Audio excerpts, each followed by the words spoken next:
नाशवान सुख को बंद करो भोगना। अलम विषय वार्ताया नरक कोटि विभत्सया, बंद करो ये विषय वार्ता का चिंतन कथन श्रवण, ये कोटि नरकों जैसा भय प्रदान करने वाला है। अभी तुम्हें समझ में नहीं आ रहा। ये विषय चित्र देखना, विषय चिंतन करना, विषय क्रियाएं करना बहुत करोड़ों जन्मों में किया है। थोड़ा संयम में हो जाओ, मानव जीवन की दिव्यता, आनंद की दिव्यता, उसका अनुभव करो, परमात्मा तत्व का अनुभव करो, नहीं पछताओगे। यहां से कुछ नहीं जाना। कह रहे हैं अलम छई सुखा प्रदैर युवती पुत्रादिकैर। ये बहुत बड़ा आकर्षण है हर हृदय में काम का। विपरीत शरीरों को भोगने की प्रबल इच्छा, यही हमारी दुर्गति कराती चली आई है। इसी का आकर्षण रोकना है। यदि हृदय में यह आकर्षण बना रहा, काम सुख के भोग के लिए विपरीत शरीरों के आकर्षण, शरीरों को भोग करके आनंद की अनुभूति करने की इच्छा, यह दुर्गति करा देती है। दुर्गति यह ऐसा दलदल है, इस दलदल में प्रथम बार जब से उतरे आज तक नहीं निकल पाए। धसता ही चला गया जो इस काम भोग रूपी दलदल में गिरा।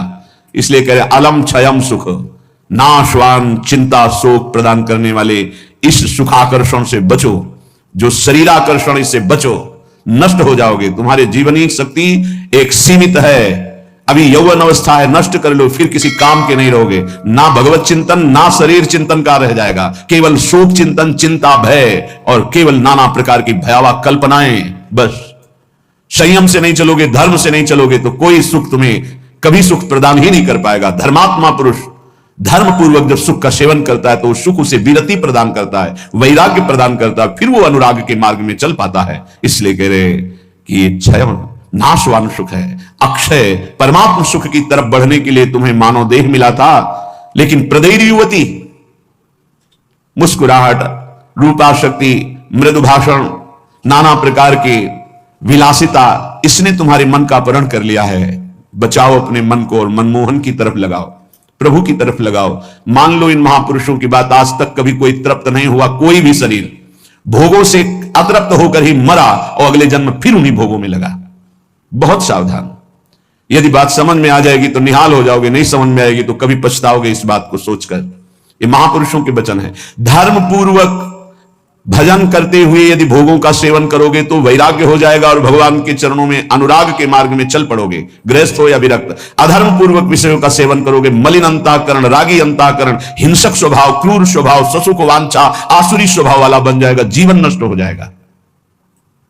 श्रीपाद कह रहे हैं वित्तादिकैर, धन के द्वारा भोगों को संग्रह करके भोगने की इच्छा, यह महान पापाचरण कराती है। अवस्था हो गई है भोग त्याग कर भजन करने की, फिर भी रुपए के बल से भोग भोगने की प्रबल आकांक्षा, खरीद के भोगेंगे, भोग लो, पैसा है। अभी पुण्य के द्वारा, पूर्व पुण्य के द्वारा तुम्हारे पास जो श्री है, लक्ष्मी है, उसका दुरुपयोग कर लो। दुरुपयोग, 4 भूखों को भोजन पवा देते उसी पैसे से तो तुम्हारी सदगति का कारण बनता। लेकिन 4 भूखों से पैसे छीन कर अपनी वासना की पूर्ति में लगा दिया, वो तुम्हारे सर्वनाश का कारण बन जाएगी। किसी को भी बाहुल्यता भोगों की मिलती, संपत्ति की मिलती तो उसके भोग के लिए नहीं, समाज सेवा के लिए मिलती है।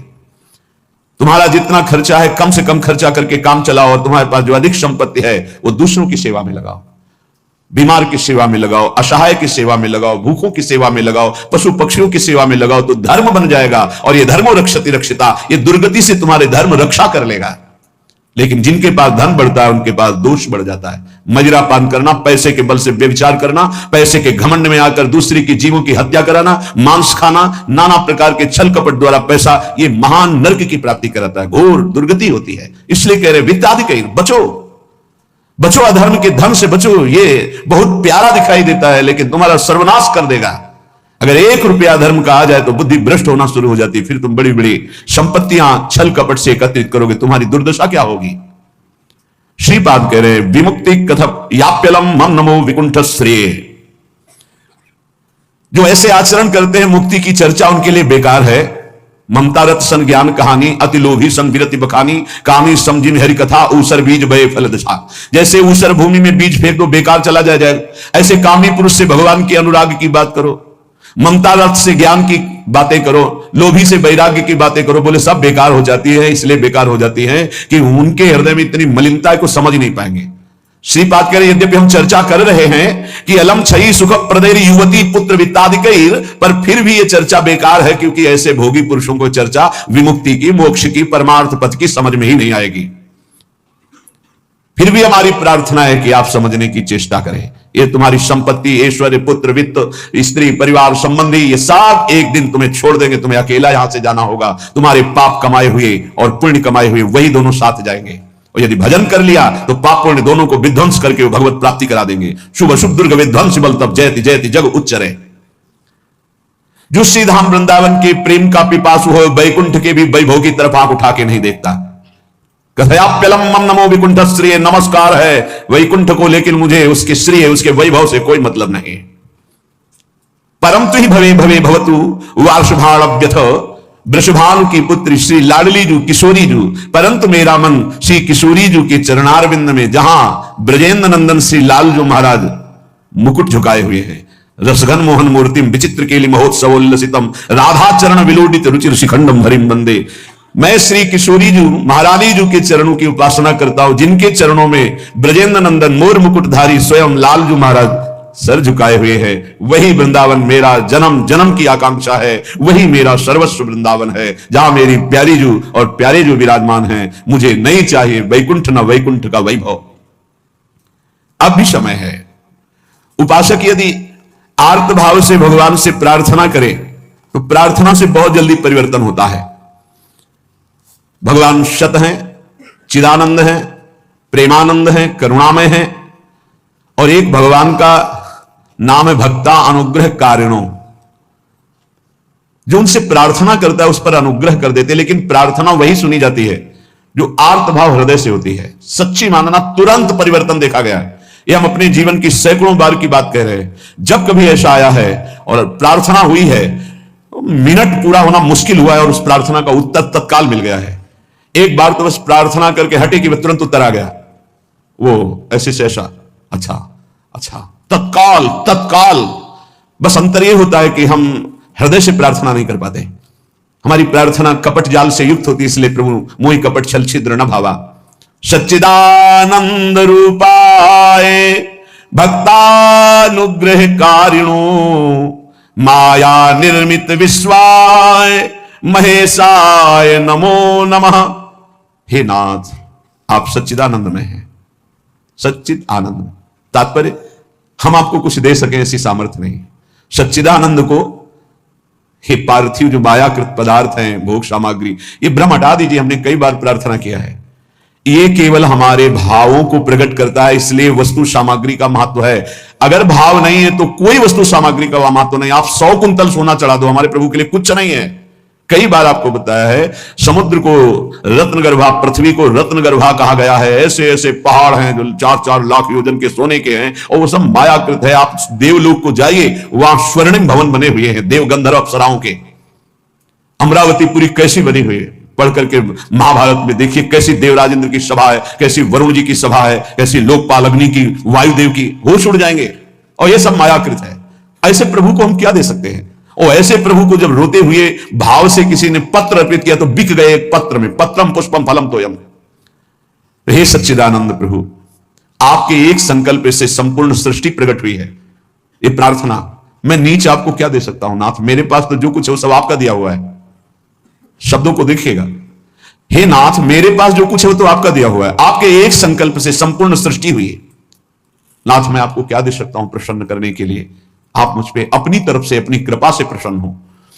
जब मैं शरीर की तरफ देखता हूं तो रोगा हरंति सततम प्रबला शरीरम कामादयोप्यनुदिनम प्रदहंति चित्तम मृत्युश्च नृत्यति सदा कलयन दिनानि तस्मात् त्वमद्य शरणम मम दीन बंधो। अब अगर हम विचार करें शरीर के लिए तो नाथ, शरीर में कोई न कोई परेशानी बनी रहती है। रोगाहरंति सततम प्रबला शरीरम, ये प्रबल रोग शरीर को छीन कर रहे हैं। High blood pressure, low blood pressure, sugar, ये वो। हम क्या आपसे वादा करें कि हम ऐसी साधना करेंगे कि आप प्रसन्न हो जाएंगे? पहली बात बाहरी वस्तुओं की। नाथ, आपने एक संकल्प में अनंत ब्रह्मांडों का सृजन किया। स्वामी, मेरे पास जो वस्तु आपकी दी हुई है, मैं किस वस्तु से आपको रिझा सकता हूं? नाथ, वो तो आपकी दी हुई है। रही शरीर की बात, तो रोगाहरंति सततम प्रबला शरीरम, प्रबल रोग हमारे शरीर की शक्ति को छीण कर रहे हैं। अंदर आए सूक्ष्म शरीर, तो कामादयोप्यनुदिनम प्रदहंति चित्तम, ये काम क्रोध लोभ मोह मद मत्सर इतना गंदा किए हैं अंदर की, हम कैसे आपको कहें कि हम अंदर से आपका ध्यान धर पाएंगे। कभी काम अपना प्रभाव दिखाता है, कभी क्रोध अपना प्रभाव, कभी लोभ, कभी मोह, कभी अहंकार, कभी ईर्ष्या। नाथ बड़ा गंदा हृदय है। और पूरे जीवन की तरफ देखें, वादा करें कि आज संकल्प लेते हैं कि 5 वर्ष हम ऐसा करेंगे, तो 5 मिनट का भरोसा नहीं। मृत्युश्च नृत्यति सदा कलयन दिनानि, नाच रही मृत्यु सिर पर, पता नहीं प्रभु कब हमारे शरीर का अंत हो जाए। इसलिए नाथ मैं आज प्रार्थना करता हूं कि मेरे पास आपको प्रसन्न करने के लिए कुछ नहीं है। आपकी दी हुई भोग सामग्री और ये शरीर रोगों का घर, मन विकारों के द्वारा अपवित्र, और प्रभु पूरा जीवन मृत्यु के हवाले। किस समय मेरी मृत्यु हो जाए मुझे भरोसा नहीं, पता नहीं। नाथ तस्मात् त्वमद्य शरणम मम दीन बंधु, हे दीन बंधु अब एक ही उपाय, मैं आपकी शरण में हूं। आप मुझे अपने चरणों की शरण में रख लीजिए। हे प्रभु, वे देहो विनश्यति सदा परिणामशीलस्, चित्तम च खिद्यति सदा विषयानुरागी, बुद्धि सदा ही रमते विषये सुनांत, तस्मात् त्वमद्य शरणम मम दीन बंधु। बहुत सुंदर नाथ, ये शरीर का प्रतिपल परिवर्तन हो रहा है। कभी घुटने के बल था, फिर किशोर अवस्था आई, फिर जवानी आई, फिर धीरे धीरे ढल रहा है। ये नाशवान शरीर नाश की तरफ जा रहा है। और प्रभु मन प्रतिपल भोगों में लगा हुआ है, हमारा चित्त प्रतिपल भोगों में लगा हुआ है। ईमानदारी की बात देख लो, ये खाऊंगा, ये पीऊंगा, ये देखूंगा, ये भोगूंगा, ये भोगा, अब ये भोगूंगा, ऐसी ही गणित चलती रहती है अंदर। और मेरी बुद्धि बस एक ही बात, इस विषय को भोगने में ये सुख है, निश्चय करती है विषयों में सुख है। मारा गया प्रभु, मारा गया। कुछ भी ऐसा नहीं है जिस पर मैं टिक सकूं। शरीर टिक नहीं रहा क्योंकि नाशवान प्रतिक्षण नाश की तरफ जा रहा। मन प्रतिक्षण भोगों का चिंतन कर रहा। बुद्धि यही निश्चय करा रही कि भोगों में, रुपया में, घर में, मकान में, स्त्री में, पुत्र में, शरीर में, इन्हीं में सुख है। नाथ कभी मैं आत्मा राम नहीं बन सका, अर्थात अपने स्वरूप को नहीं जाना कि मैं कौन हूं। इसलिए दीन बंधु अब आपकी शरण में हूं, बचा लीजिए मुझे। हे नाथ मैं आपकी शरण में हूं। आयुर्विनश्यति यथा मघटस्तथोयम, विद्युत प्रभेव चपला बत यौवनश्री, वृद्धा प्रधावती यथा मृगराज पत्नी, तस्मात् त्वमद्य शरणम मम दीन बंधु। प्रभु जैसे कच्चे घड़े के प्रभाव को जानो कि पानी डालते ही वो फैल जाता है, नष्ट हो जाता है। कच्चे घड़े में पानी नहीं टिकता। नाथ इस तरह मेरा शरीर है, कच्चे घड़े की तरह, पता नहीं कब फूट जाए। जैसे पानी का बुलबुला बढ़िया दिखाई दे रहा है, लेकिन किस क्षण फूट जाए उसका भरोसा नहीं। बिल्कुल ऐसे ही विद्युत प्रभेव चपला बत यौवनश्री, ये जवानी, ये वैभव बिजली की तरह है। इसको भी देखा, बहुत चंद दिनों में नष्ट होते देखा। ये जो श्री अर्थात लक्ष्मी है, चपला है, इसे चंचला कहा गया है। ये किसी एक जेब में बराबर नहीं टिकेगी। वही रुपया लाखों लोग कह चुके हैं कि मेरा है, और लाखों कहेंगे मेरा है, वो बदलता चला जाएगा, चपला है। आयुर्विनश्यति यथा मघटस्थ तोयम, विद्युत प्रभेव चपला बत यौवनश्री, ये जवानी, ये रुपया, ये भोग सामग्री, ये वाहवाही किसी की ब्याही हुई नहीं है। आज जवान हो, कल तुम्हारी दुर्दशा हो जाएगी। आज धनी हो, कल मांग करके तुम्हें खाने की भी हिम्मत नहीं रहेगी, ऐसी स्थिति आ जाएगी। बहुत होश में। वृद्धा प्रधावती यथा मृगराज पत्नी, जैसे सिंहनी खाने को तैयार है, ऐसे रोग युक्त वृद्धावस्था तुम्हारा इंतजार कर रही। जब धक्का लगा के घर से बाहर कर दिए जाओगे कर्म के परिणाम में, कुछ भी तुम्हारा नहीं, कोई भी तुम्हारा नहीं। ऐसे कितने उदाहरण हैं। इसलिए अभी दीन बंधु प्रभु के नाम जपने का अवसर जप लो। अभी प्रभु की शरण में हो जाओ, तुम्हारा मंगल हो जाएगा। इस पर भरोसा मत करो। जब घटनाएं सुनते हैं तो लगता है कि लोगों को सीख लेनी चाहिए। अपने पुत्र को 10,000 करोड़ की संपत्ति कमा के दी, उसी पुत्र ने धक्का मार के बाहर कर दिया और रोता घूम रहा है कि हमें अपने घर में रख ले। ए भाई, हरिशरणम अगर ये जीवन में नहीं है तो तुम्हारा सब जीवन व्यर्थ चला जाएगा। आयाद व्ययोमम भवत्यधिको अविनीते, कामादयो हि बलिनो निबला समाद्या, मृत्युर्यदा तुदति मां बत किं बदेयम। हे प्रभु, ये जो रुपये की आय है, ये जीव को पागल बना देते हैं, धर्म से भ्रष्ट कर देती है। ये भी देखा है, जितना अधिक रुपया आएगा उतनी बुद्धि भ्रष्ट होती चली जाएगी। रुपये का सदुपयोग कोई महाभागवत कर पाता है नहीं, रुपया बहुत बुरी तरह कर्म बिगाड़ देता है। जहां रुपया बढ़ा तो फिर कर्म बिगाड़ देता है, कुछ नहीं, भारी प्रमाद। ये जो आप लोग बैठकर सत्संग सुन रहे हैं, बड़ी भगवत कृपा है जो आप यहां आकर के सत्संग सुन रहे हैं, भगवत कृपा। संसारियों को भगवत चर्चा सुनने की ना प्रेरणा होती है, ना इच्छा होती है, ना समय दिया जाता है। और जिसे सत्संग नहीं मिला जीवन में, उसका जीवन कूड़ा बना रहता है। गंदे आचरण, गंदा खाना पीना, गंदा व्यवहार। भगवत प्राप्ति करना है, भजन करना है, ऐसा कहीं चिंतन ही नहीं है, कहीं चिंतन नहीं। बस कमाना, ये सत्य है संसार, ऐसा भाव, कमाना है, मकान बढ़िया बन जाए, रुपया बैंक बैलेंस हो, अमुक कार्य सोचते सोचते मर गया, फिर अगला जन्म हुआ, फिर यही सोच, कब तक चलता रहेगा। आयाद व्योमम भवत्यधिको विनीते।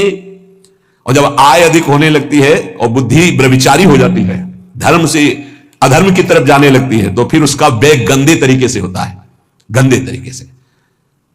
जो धर्मात्मा पुरुष होते हैं उनका धन बहुत अच्छी तरीके से, सो धन धन्य प्रथम गति जाकी, क्या अस्पताल खुलवा दिया निशुल्क, बढ़िया दवा, बढ़िया डॉक्टर, और जो असहाय गरीब है फ्री दवा उनकी, भोजनालय निशुल्क, किसी भी तरह का कोई छल कपट नहीं, जो रूखा सूखा सब फ्री पवार। ये धन का सदुपयोग। गौ सेवा, लाखों गौओं का, पशु पक्षियों का पोषण हो रहा है। ये विद्यालय खुलवा दिया, निशुल्क विद्यालय, फीस डॉक्टरों की, मास्टरों की, जो भी जैसे, वो सब अलग अपनी तरफ से, औषधालय, विद्यालय, ये सब वो धर्मात्मा पुरुष का ऐसे खर्चा होता है। अधर्मी का खूब शराब पी रहे हैं, व्यभिचार कर रहे हैं, कितने रुपए लगे आज के नाच में, इतने लगे पार्टी में, अस्पताल खुलवा देते तो पूरे तुम्हारा परिवार का कल्याण हो जाता, कितना लाभ मिलता। जो धनाभिमानी है उनके द्वारा धन का सदुपयोग नहीं होता, जो भगवत चरणारविंद के आश्रित है उनका सदुपयोग होता है। बोले प्रभु अधिक आय होने पर धन का व्यय गलत तरीके से होने लगता है नाथ।